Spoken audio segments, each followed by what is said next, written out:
Hey, Jake, you know what it's time for? I sure do. Jake and Rosa's first impressions. Cast-off pattern on the far wall suggests upward knife slices. Jake? Wounds on the Vic's back means he didn't see the killer coming. Rosa? Laptop, wallet, keys, all in plain sight. No sign of forced entry. Doesn't connote a robbery. Jake? But it does connote that our killer was waiting for Adams in the apartment. Did I just use the word connote correctly? You did. Great. Will you text that to Amy? I don't want to say what using a vocabulary gets me. Okay. Sexual intercourse. Gross. What? We're adults. Okay, let's look at the scene like we're seeing it for the first time with fresh eyes. Rosa, I think I just made a connection. The number 3 is everywhere. 3 people, 3 types of blood, and guess what the tax was on the veggie wraps? $3.19. But if you ignore the 19, then it's 3. Okay, you've lost your mind. What? Who told you that? Was it Room? No, it's the fact that you think the room has a voice and also you're working in your boxers. What? To beat the heat, Rosa! To beat the heat! Oh, wow. Wah! Hey, Rosa, guess what? There was no hot dog. Who's the lunatic now? Still you, Jake. Yeah, right. There's nothing crazy about this, sister. It's the crime scene. Stove, kitchen island, blood, and of course, the body. Hi, Rosa. I'm the body. Shh. Stay in character. Roger that. Get that blood on you.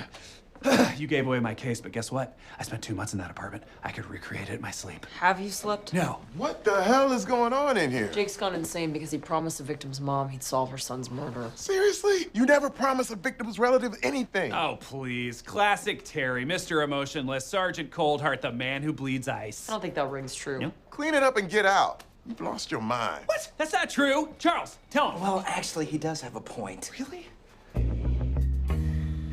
Oh, hey, babe. Ah! Oh!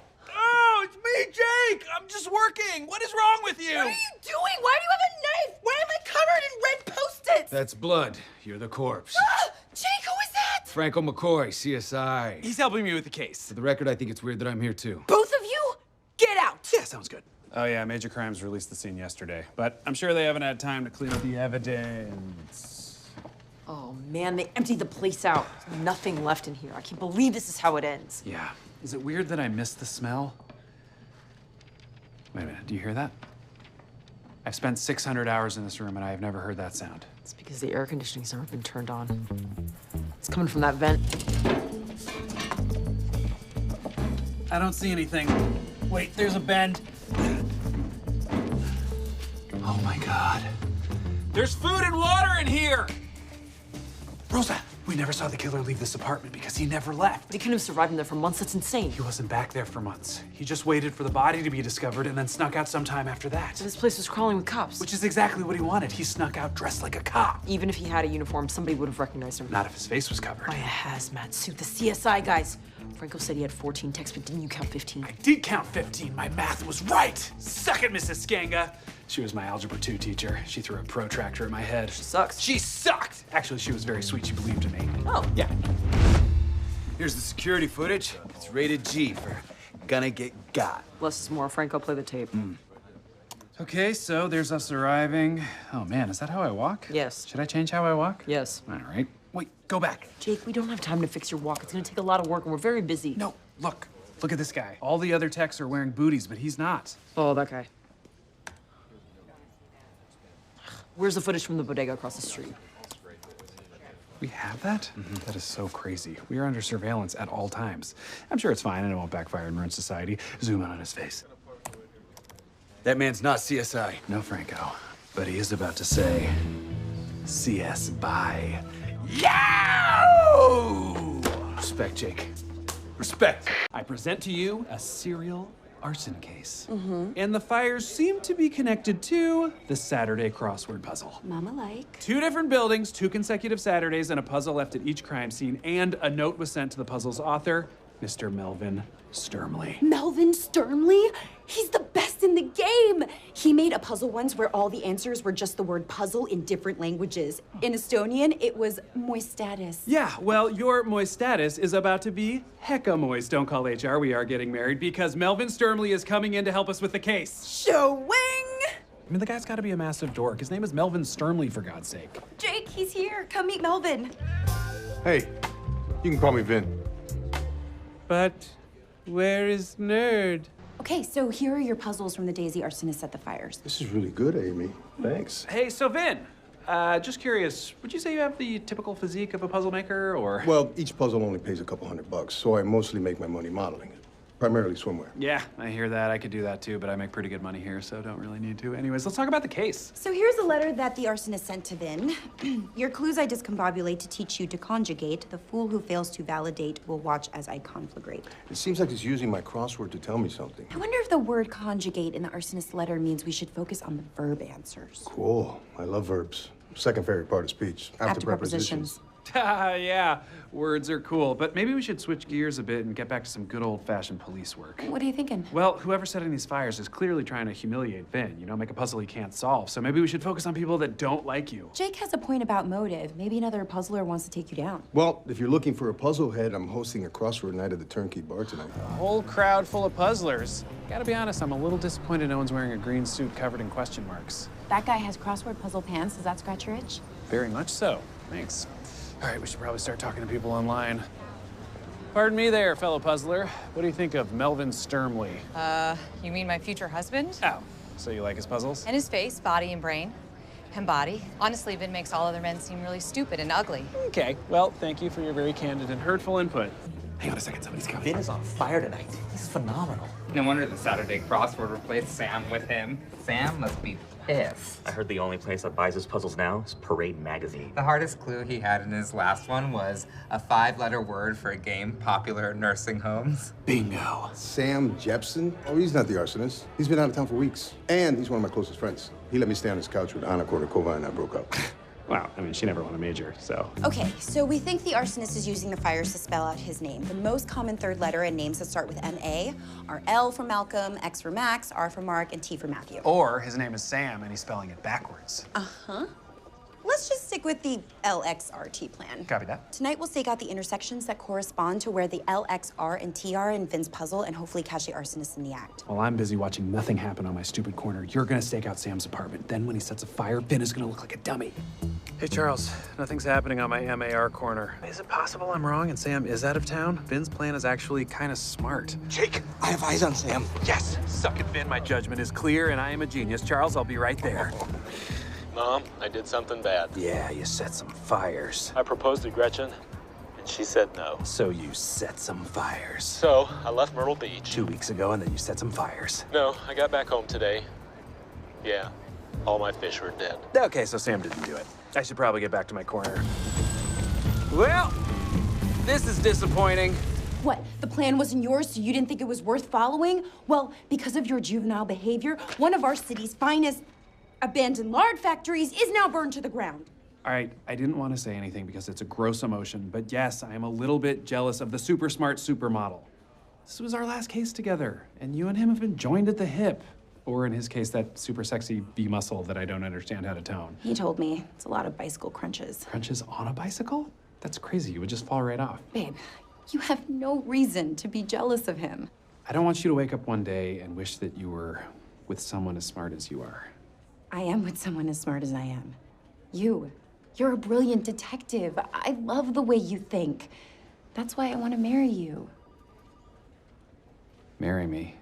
Oh my God, look! The arsonist spelled M-A-R, but they were going to spell M-A-R-R-Y. Or... Conjugate. Conjugate means marry. Yes, and who wants to marry Vin? The lady from the bar! Hey, puzzle chick, unscramble this. You're going to Elge. Hi, Vin. I love you.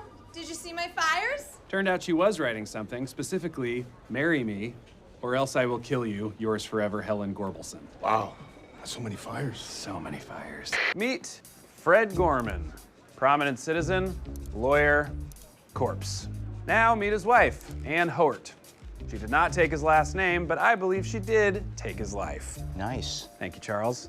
Now, Hort had means, motives, and opportunity. I just need to find the murder weapon. For some reason, the DA won't move forward with the arrest until we find the knife she used. Is that reason that they want to win the case? Yes. Okay, how can we help? What do you need? I need nothing. I'm about to solve this case, meet the mayor, and sell my life rights to Channing Tatum so he can play my less attractive brother in the ensuing film. Come on, Peralta. Holt said to use the whole team. We all want this solved. I appreciate the offer, but I work best alone. I know we've gone over this before, but I have to ask you again. Is there anywhere you can think of in that hallway where a knife could be hidden? Well, since I've already told you like 3 times no, why don't I just record it, then I don't have to say it again. The hallway, like all other hallways, does not have a secret knife hiding place. Here, you want to hear it again? Idea for a novel. A mild-mannered doorman gets bitten on the penis by a radioactive spider. Police!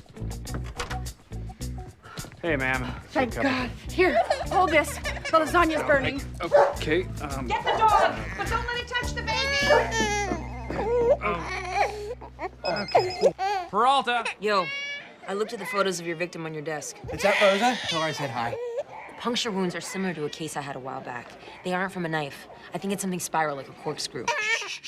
Don't shush me, I'm helping you. No, I'm holding a baby. That was actually very helpful, thank you. Uh-oh. You better get back here, now.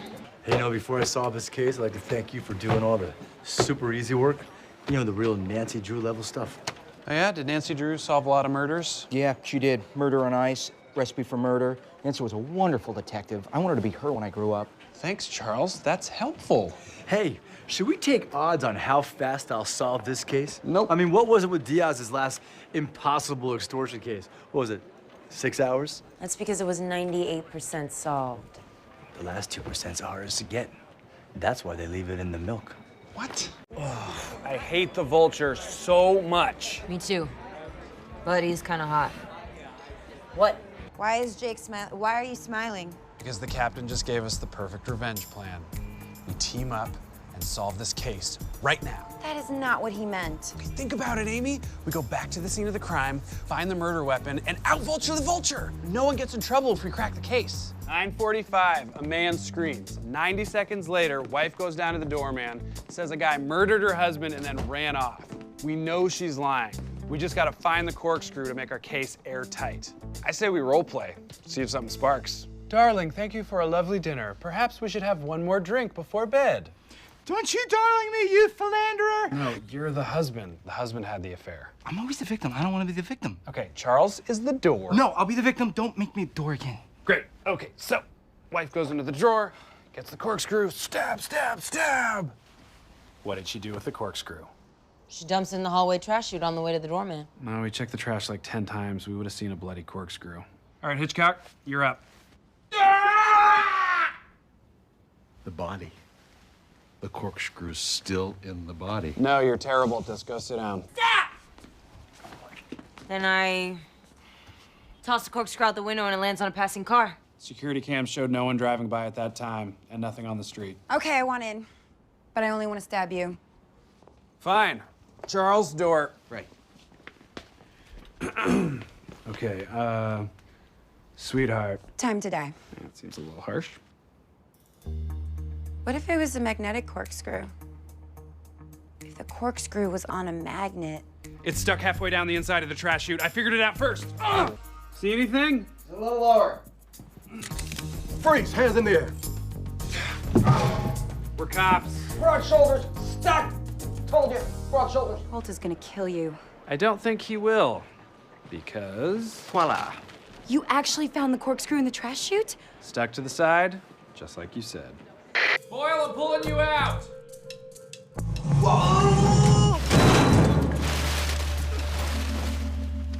This is the proudest moment of my career. I have solved the who has done this. I know by whom it was done.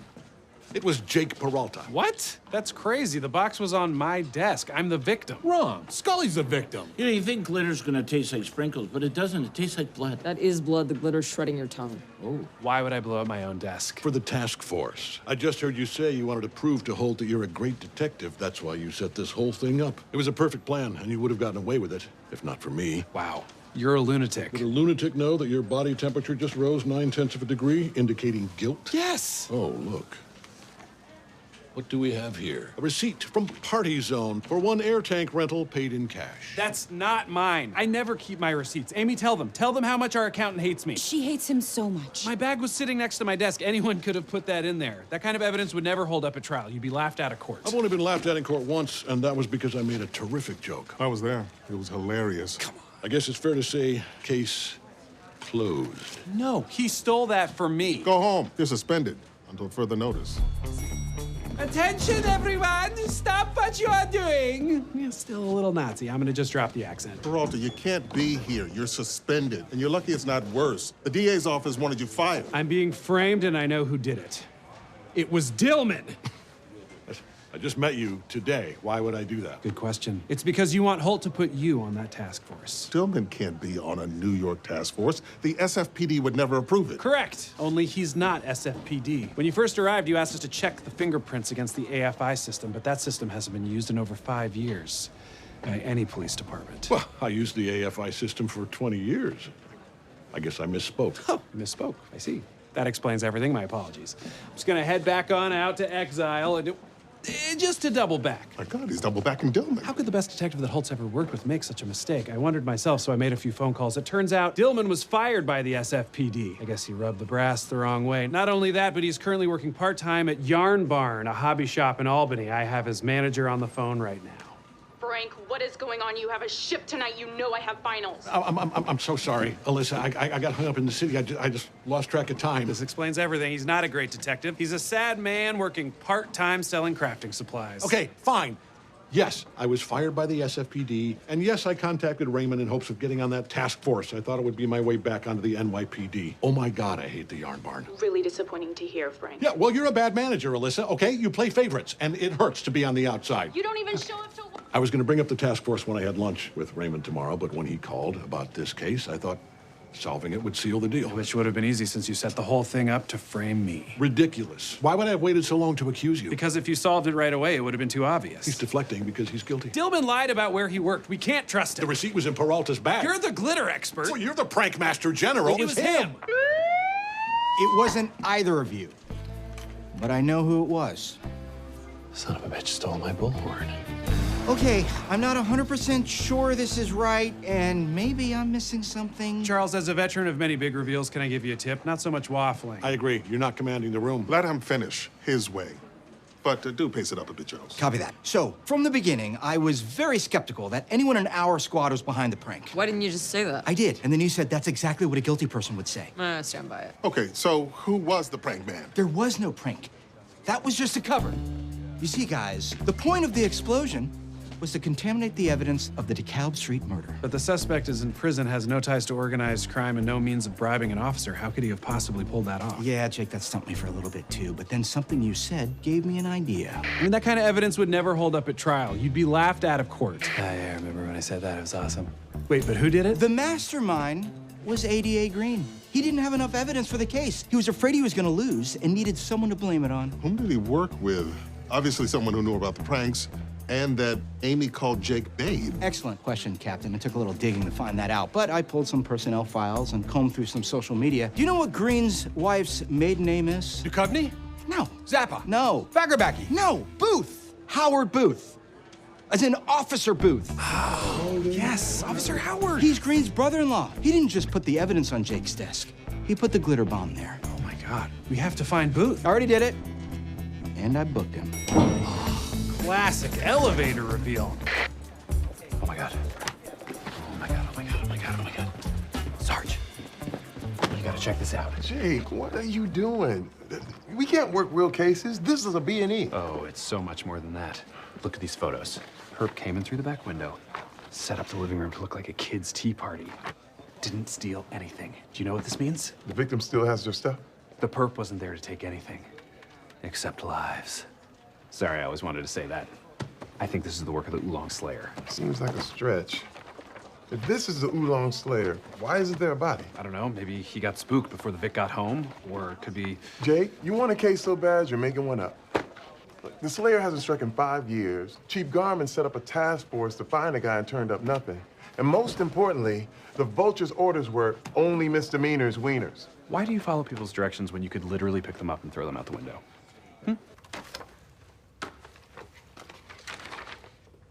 The Oolong Slayer. He's back. I knew you'd confirm my hunch. He's back to his cool-ass psycho ways. Great news, right? Aside from a serial killer being on the loose. What's your plan? I'm gonna work the case in secret. Wrong. We're gonna work the case in secret. Holy crap! No one can know about this, understood? Understood. If I recall correctly, The Oolong Slayer last struck 5 years ago. He left behind no DNA or fingerprints, but he did leave his calling card, a tea bag in his victim's mouth. Yeah, how cool. I mean, awful is that? Very cool. I mean, awful. What's our strategy? 1, re-examine all of the task force's files. 2, check all B&Es against the Slayer's MO. And 3, think of something super cool to say when we arrest him. My leading contender, you're going to jail for oolong time. Dick, that's really good. Right? Let's not overlook the fact that he turned his crime scenes into tea parties for dollies. Which suggests pre-adolescent trauma, leading to a pattern of criminality that probably began as a juvenile.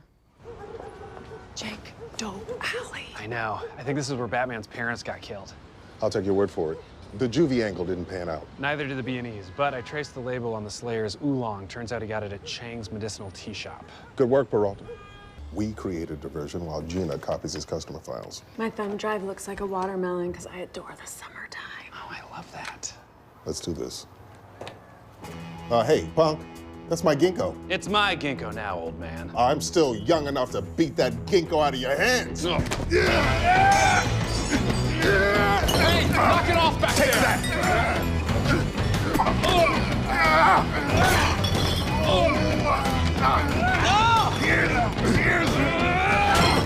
This is so much fun.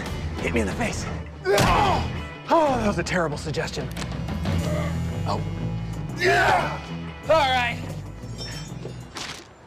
Partner? Not many people buy that tea, and only one has been doing so since the killings first began. And he has a record. His name? Braxton O'Reilly. Oh, he's a maniac.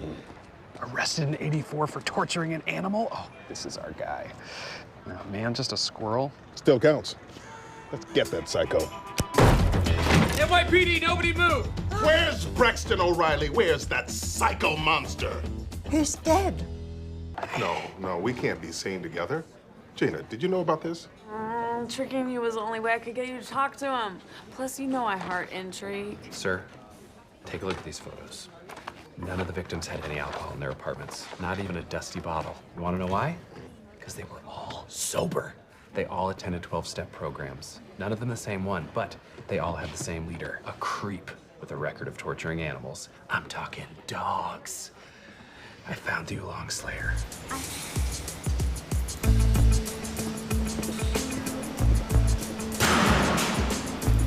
Gotcha.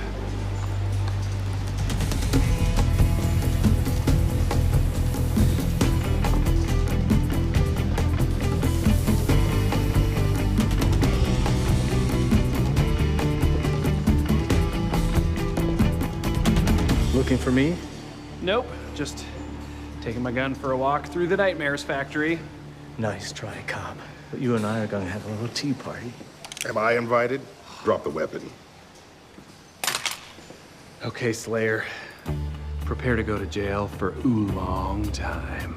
Now say punk. Punk. Punk. I said it.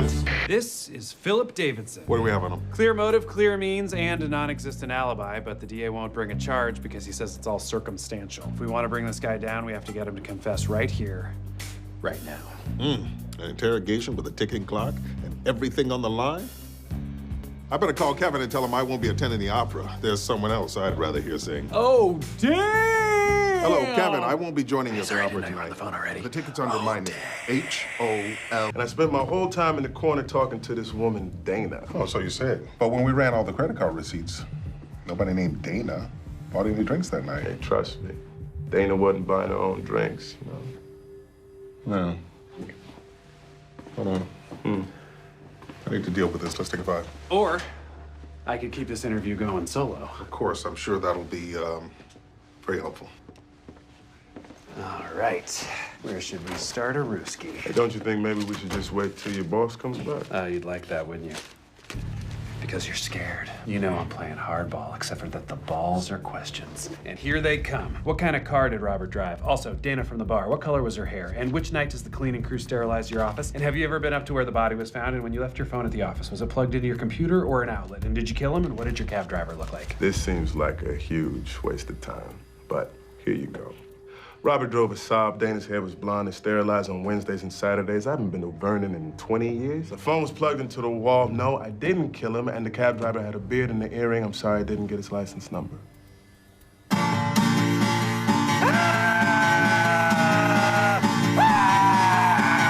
What were you thinking? I thought it would work. And I wanted to be the one that got him. Is this about your ego? Are you that desperate for everyone to know how great you are? It's not about everyone, okay? It's just, I wanted you to know.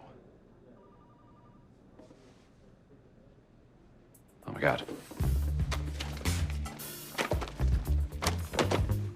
I got it.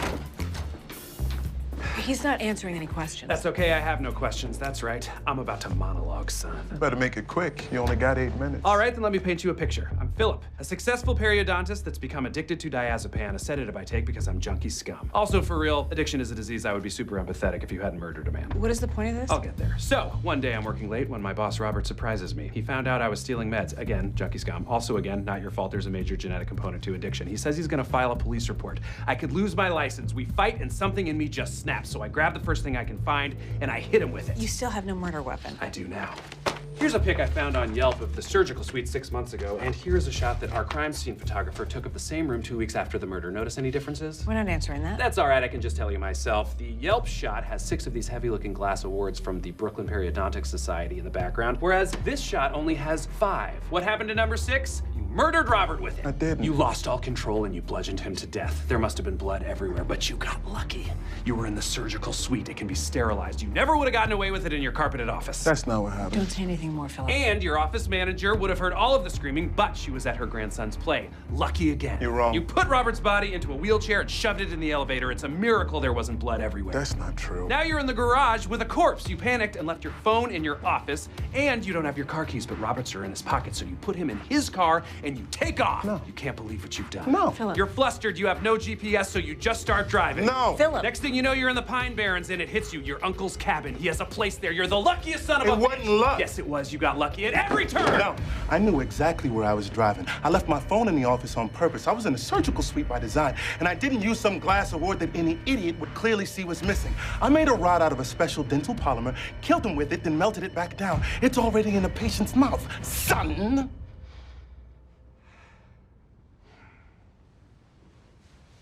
Oh, damn. Oh, damn. Oh, damn! And that is 3 oh dams. Oh, damn! Oh, fresh air. Wow, I don't say that a lot. There's one thing I still don't understand. Did you know you had the wrong murder weapon? Oh, excellent question, sir. Yes. I spotted the missing dental award when I first took the case. I asked around weeks ago. Turns out a cleaning lady knocked it over and shattered it. Then why did you run in there like that? Because in talking to you, I realized what Philip's worst fear actually was. That we would think he was just some dummy that got lucky. Right. He had planned the perfect crime, and it killed him when you said he was sloppy and impulsive. He needed us to know how smart he was. Right. Like someone else I know. Yep. Kevin.